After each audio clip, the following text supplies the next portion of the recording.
Le savoir-faire horloger, florilège de connaissances et de gestes précis relayés à travers l'Europe, s'est affiné au cours des générations.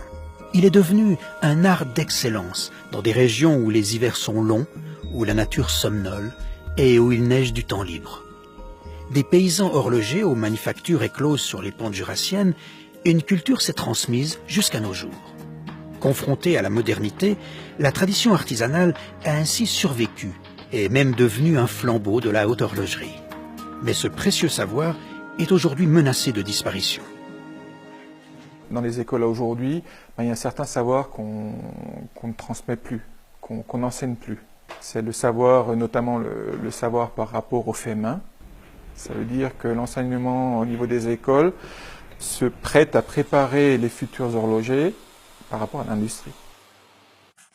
Pour assurer la transmission de ce savoir ancestral menacé, un projet inédit, généreux et de longue haleine a été mené jusqu'à son terme. Son nom, naissance d'une montre. Dès 2007, une poignée de maîtres horlogers, héritiers de l'art ancestral dont ils maîtrisent encore les gestes, décident de rassembler leur savoir-faire et de le transmettre. À qui? À un professeur d'horlogerie. Sous leur conduite, celui-ci va devoir réaliser de A à Z un garde-temps, apprenant au passage toutes les difficultés et toutes les méthodes à suivre pour y parvenir. Étalé sur plusieurs années, l'apprentissage sera documenté, filmé et conservé pour les générations à venir. Quant au professeur élève, il retrouvera ses classes et leur diffusera un savoir concret. L'initiateur du projet est un des maîtres de la haute horlogerie, Robert Greubel. Pour lui, la transmission du savoir-faire horloger n'a pas de frontières, pas plus qu'à l'origine. C'est un patrimoine universel. C'est pas helvétique, c'est pas suisse, c'est universel. Deuxième acteur du projet, Stephen Forsey, complice de Robert. Les deux hommes ont fondé ensemble la manufacture Greubel-Forsey, aujourd'hui considérée comme l'une des plus prestigieuses du globe. Un art où la passion est le mot-clé. Troisième homme à s'associer au projet, Philippe Dufour. Au Japon, son immense talent a fait de lui une véritable icône vivante. Une montre, c'est un instrument, d'accord, qui donne l'heure, mais c'est aussi une œuvre d'art. Donc on doit y mettre quelque chose en plus. Alors que si vous prenez les éléments constitutifs qui sortent des machines modernes, vous les mettez en place, votre montre elle va bien fonctionner. Mais l'esthétique, elle ne sera pas là. Il va manquer quelque chose. Il va manquer l'âme à la montre.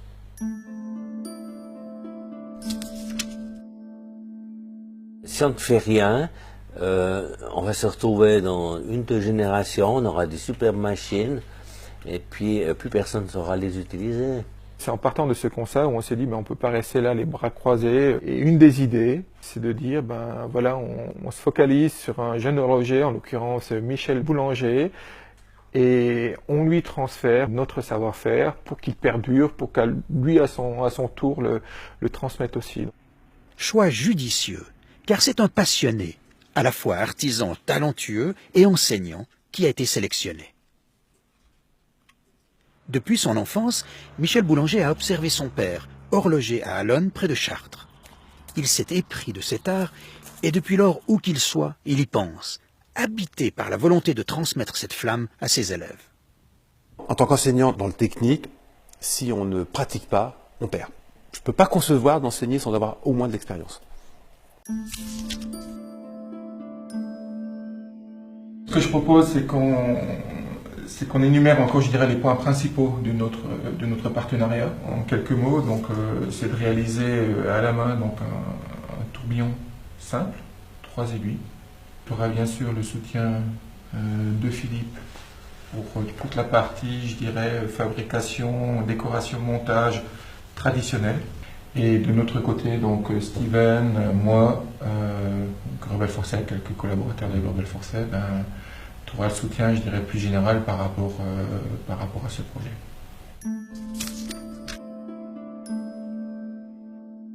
La première valeur, c'est le partage. Ça veut dire c'est de transmettre notre savoir-faire, au niveau d'une spécificité d'excellence, de transmettre à d'autres générations. Ça paraît facile, mais quand on est sur des ponts, où on a un angle, là, on les a comme ça.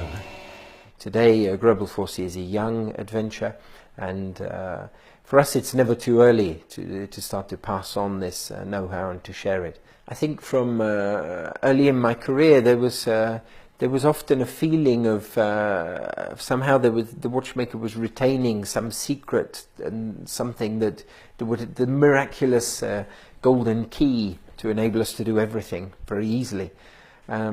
Actually, one of the realities is that there are many things which it's easy to do well, and it's mostly by practice. Moi, j'ai pas un secret. Et puis, je me dis, si quelqu'un veut profiter de ce savoir, ben, je monte volontiers, il n'y a pas de cachotterie. Et puis, je me dis, au moins, c'est pas perdu. Les connaissances de Philippe, qui complètent au mieux les nôtres, ce sont les connaissances qui sont liées aux faits main. J'essaye de prendre ce qu'il y a de mieux, ce que j'estime être le mieux dans chaque époque. Mes plans, mes constructions, je les fais à l'ordinateur, ça c'est sûr, hein, mais ça ne nous empêche pas de travailler avec un archer pour parler des moulures. Rebelle Forcet, on est aussi dans la tradition, mais avec une touche très contemporaine. Et puis ces deux façons de travailler réunies donnent quelque chose de très complet par rapport à ce savoir-faire de l'excellence. Bienvenue chez moi, je peux monter mon petit atelier. C'est là que j'officie, comme on dit. Et donc cet atelier, disons, on arrive à faire pratiquement tous les éléments d'un mouvement de montre. Ici, on a une machine qui permet de faire des décorations sous forme de liseré sur les mouvements. Chaque fois que je finis, je dévisse, je visse, et après je dévisse pour avoir juste la quantité, juste la pression voulue. Pour le cahier des charges concernant la naissance d'une montre, la seule chose qu'au démarrage qu'on s'est donné, c'est 1750 à 1850. Donc cette période-là, ça correspond à des horlogers célèbres, comme Abraham Louis Breguet, Antoine Lépine, Julien Leroy, Ferdinand Berthoud. Et à partir de ce moment-là, on a commencé à faire des esquisses, proposer des choses. Et tu verrais comment disposer. Montre ronde, généreuse en diamètre, à peu près entre 36 et 38, en diamètre de platine. Pour que ça reste utile et pratique, tu ne peux pas trop imaginer mettre le barillet dessous. The whole process of sharing this knowledge is the most important, perhaps for me, than the end result itself. I think along the way, the exchange, the human contact, and this transmission of know-how through the support and of Philippe Dufour and our own team, and this is the beauty of a fine adventure, really. Attends, la roue, c'est des gros noms, là. Et oui, à mon avis, il y a un problème. Je sors un peu. T'as pas de support mécanisé, automatisé qui vont intervenir, hormis l'informatique par rapport à la conception. Il y a quand même quelques éléments que je ne vais pas fabriquer, les rubis, le ressort moteur et le ressort spirale. Mais toutes les pièces, c'est-à-dire les roues, les pignons, les vis, la platine, les ponts, tout sera fait en atelier. La maquette, ça sera là uniquement pour valider un concept. On va le mettre en pratique. En pratique à l'échelle 5, donc 5 fois plus gros, pour voir éventuellement le ou les défauts qui peuvent être faits au moment de la mise en place. Puis en même temps, le fait de la fabriquer, on a déjà une réflexion sur la façon de faire.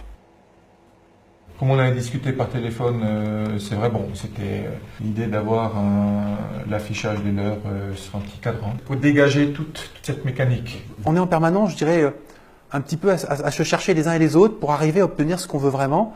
Et c'est au fur et à mesure qu'on avance que apparaît ce qu'on aimerait avoir.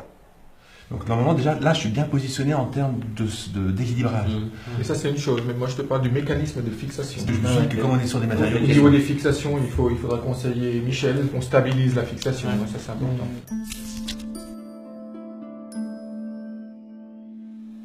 Le balancier, c'est le cœur de la montre.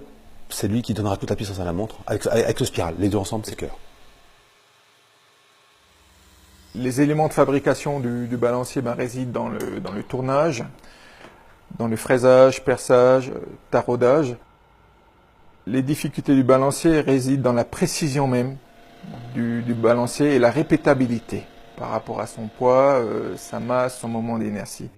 Certaines parties du balancier, on va essayer en termes de décoration de ne pas les retoucher.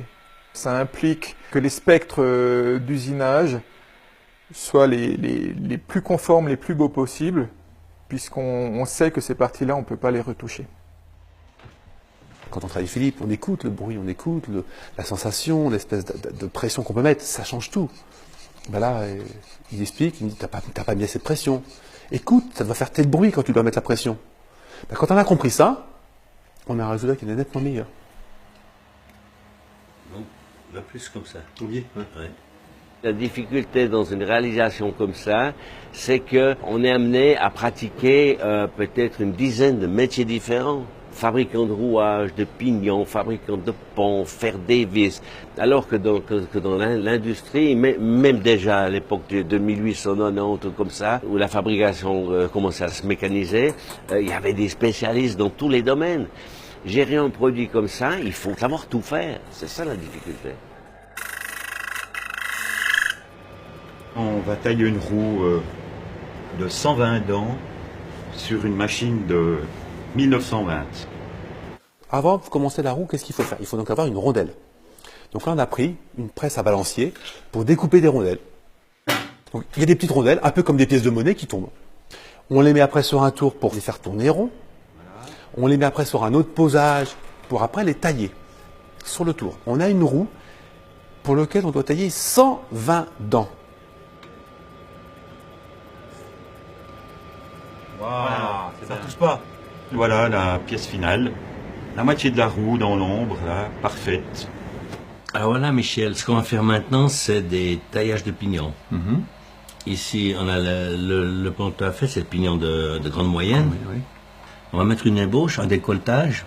Et les pignons, il faut tailler les dents avec une machine spécifique, avec une fraise. Donc nous, on va tailler dent par dent. Une fois que c'est fait, il faut après réaliser les deux épaulements, les pivots. On va après à la trempe, après on les reprend et on va après faire toute la finition dessus. Ouais, les deux n'ont pas l'air très droites. Déjà, on se rend compte déjà. On va les contrôler.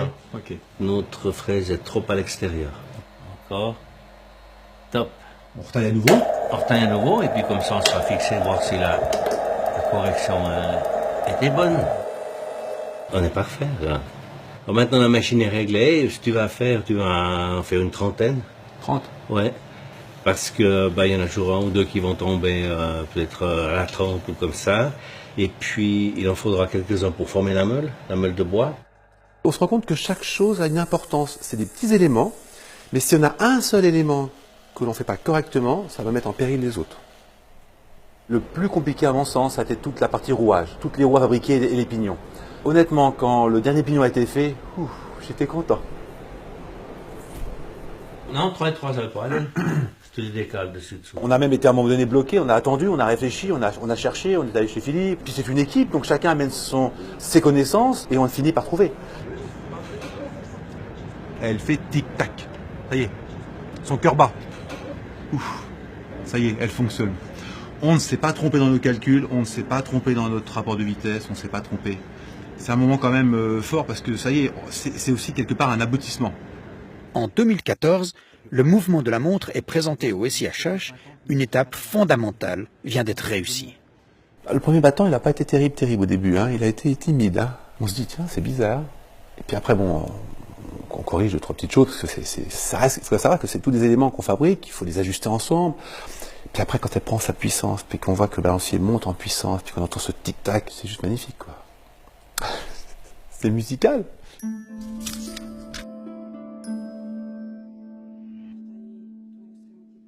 Donc là, c'est la méthode de casser un angle. Quand on travaille sur le tour, ou même à la main, on a toujours des arêtes vives. Une arête vive, c'est pas possible, ça peut pas rester vif. Il faut casser les angles. L'angle doit être toujours à 45 et doit être vraiment régulier. On se régale de construire des pièces avec des angles rentrants et on sait que c'est que possible d'angler une pièce avec des angles rentrants si on les fait à la main. Est-ce qu'il est suffisant en termes de... Non, de taille, il est trop petit. Hein. Faut que tu le doubles là. Ah, le double? Oui. Si t'es crispé, t'arrives pas. Et du coup, ton inclinaison, elle change. Toutes les pièces que j'ai pu faire, je les ai faites au moins 3-4 fois, minimum. Ça, c'est important. D'avoir une pièce au démarrage qui est brute d'usinage, puis qu'on vient polir, puis d'un seul coup, au bout d'une demi-heure, 3/4 ou vers 1 heure, on obtient quelque chose qui brille, qui devient poli. Ça, c'est des moments de bonheur. L'immense bonheur, je dirais, ça a été quand on a amené la montre au CHH en 2015. Personne n'avait vu la montre fonctionner avant. Je l'ai amenée vraiment pour Genève, donc ils l'ont eu que le lundi matin. J'ai eu de la peine à la garder, il a fallu que je me batte pour la garder parce qu'ils voulaient la prendre tous. Quand on arrive au CHH et qu'on a fini quasiment le dimanche matin, c'est ça, il ne faut pas oublier non plus pour le lundi matin. Et que c'est vrai que personne, même Philippe, personne n'avait vraiment vu, quoi. Ma réaction c'était « Waouh ! Extraordinaire ! Vraiment, ouais, comme on dit chez nous, surprenant bien. » Cette montre, elle respire Michel. C'est Michel qui en a défini la géométrie, les styles et ces choses-là. De pouvoir co-signer ce garde-temps avec Michel qui a réussi à relever ce défi, Philippe qui était d'un support incroyable, et puis bien sûr toute l'équipe Rebelle Forcé. Donc c'est une signification très profonde. Là, ce garde-temps est une résultante d'une histoire qui va continuer. Déjà Michel, l'idée c'est qu'il fasse 11 garde-temps. C'est pas en faisant un garde-temps, une montre, qu'on peut dire qu'on a acquis un tour de main. Et puis de plus en plus, on retrouve des clients potentiellement intéressés qui comprennent le message. Et ils savent très bien qu'en acquérant un tel garde-temps, aussi ils vont permettre au projet de perdurer et ils participent aussi quelque part à l'aventure.